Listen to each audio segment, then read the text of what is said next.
Assalamualaikum warahmatullahi wabarakatuh. Perkenalkan, nama saya Muhammad Bir Hasan dengan NIM 2025 0401 225. Saya mahasiswa Fakultas Hukum dari Universitas Esa Unggul.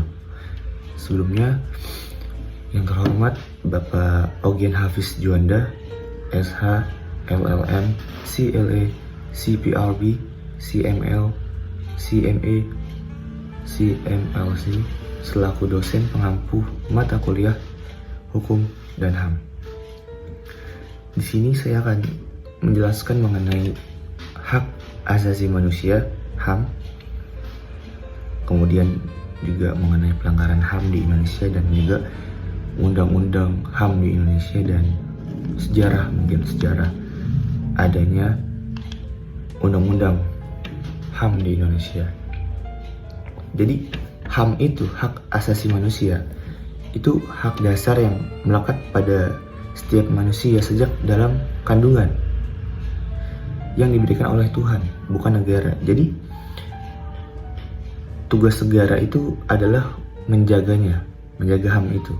Nah, di Indonesia sendiri landasan hukum HAM ini sangat kuat. Contohnya dalam negara mengatur di dalam Undang-Undang Dasar 1945 pasal 28A, 28J, yaitu menjamin hak hidup, hak berkeluarga, hak mendapatkan keadilan, hak atas pekerjaan, hak berserikat, hingga hak atas rasa aman. Kemudian selain itu juga ada Undang-Undang Nomor 39 tahun 1999 tentang hak asasi manusia, dan juga ada Undang-Undang Nomor 26 tahun 2000 tentang pengadilan HAM yang menjadi payung hukum bagi penegakan HAM di Indonesia. Pada 11 Januari 2023, Presiden Joko Widodo secara resmi mengakui bahwa telah terjadi 12 peristiwa pelanggaran HAM berat di masa lalu.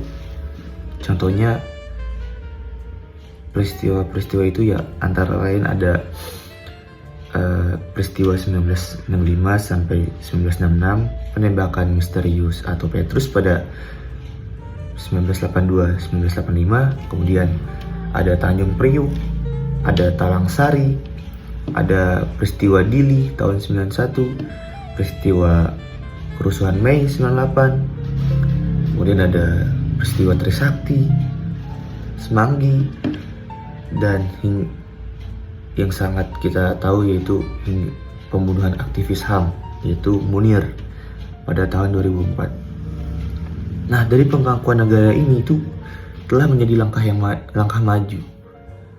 Tapi masalahnya terkadang teori dan juga praktik di lapangan seringkali berbeda. Ya kan? Contohnya pada peristiwa Trisakti dan Semanggi yang menewaskan sejumlah mahasiswa. Peristiwa ini menjadi momen jatuhnya Orde Baru dan berganti menjadi era reformasi. Ya, namun lagi-lagi para pelaku pelanggaran HAM itu tidak pernah diadili secara adil. Kita bisa tahu sendiri lah. Dan juga kasus Munir, yang dimana Munir adalah aktivis HAM yang pada saat itu sedang dalam perjalanan dari Indonesia menuju Jakarta menuju Amsterdam, dan dia diracun pada saat perjalanan. Meski pada saat itu eksekutornya yaitu merupakan pilot telah dihukum, tapi otak di balik peristiwa itu tidak pernah terungkap, tidak pernah tahu siapa. Jadi sampai sekarang kita masih tidak tahu siapa sebenarnya dalang di balik pembunuhan Munir. Jika kita lihat pada kasus-kasus tersebut, ada pola yang sama dalam kasus-kasus pelanggaran HAM. Yang pertama, korban hampir selalu dari mahasiswa, aktivis, buruh, atau masyarakat biasa yang tidak mempunyai akses kekuasaan.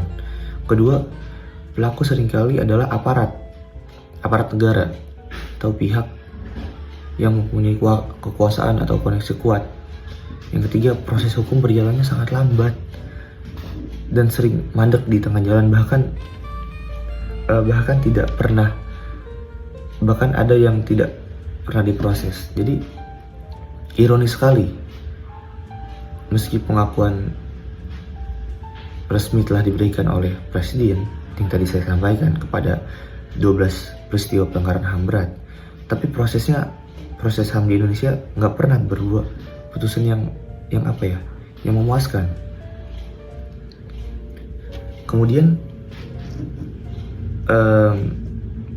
undang-undang HAM di Indonesia ini itu diambil dari Statuta Roma tahun 1998, yang dimana Statuta Roma 1998 itu berisi 4 kategori kejahatan pelanggaran HAM. Yang pertama ada kejahatan genosida. Definisi dari genosida sendiri adalah memusnahkan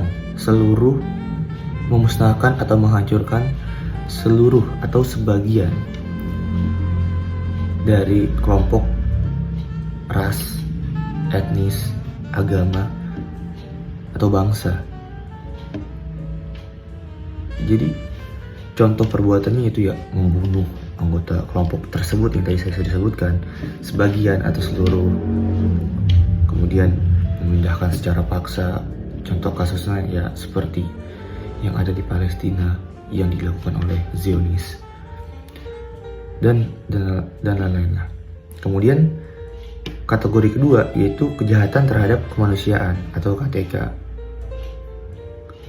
Jadi kejahatan terhadap kemanusiaan ini tidak perlu niat untuk memusnahkan suatu kelompok, tetapi harus dilakukan sebagai bagian dari serangan yang meluas atau sistematis yang ditujukan kepada warga sipil atau penduduk sipil.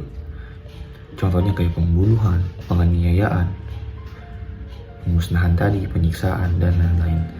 Kemudian yang ketiga, ada kejahatan perang.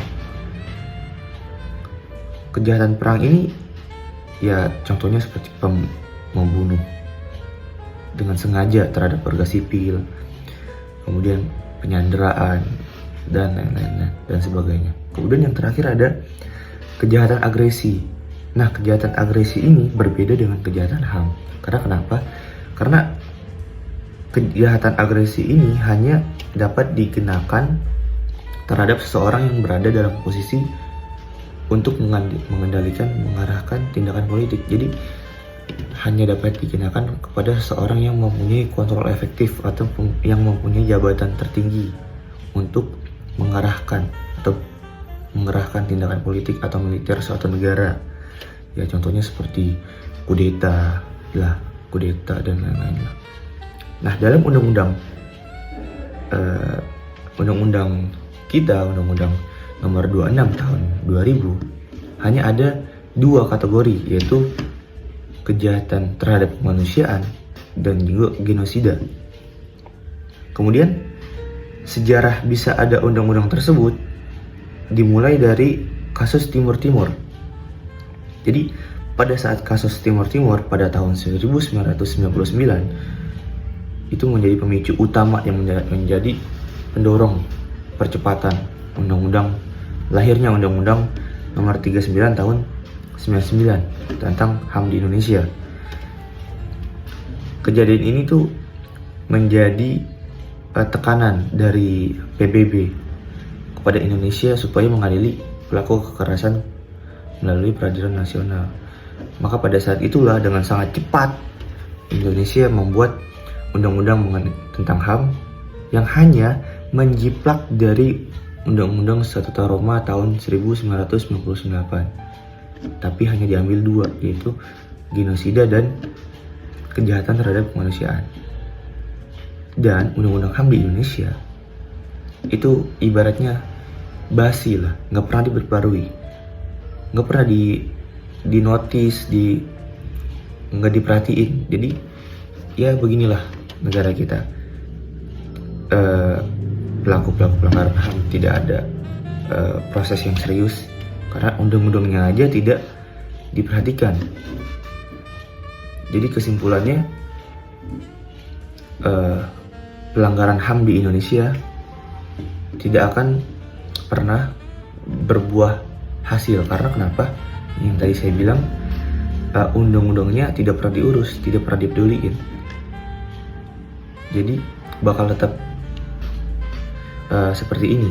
Jadi kurang lebih seperti itu mungkin yang bisa saya jelaskan mengenai pelanggaran HAM di Indonesia, definisi HAM, dan juga sejarah kenapa bisa ada undang-undang HAM di Indonesia. Kurang lebih hanya itu yang bisa saya sampaikan. Mohon maaf apabila ada kekurangan dalam menyampaikan ataupun penjelasan yang sudah saya sampaikan tadi.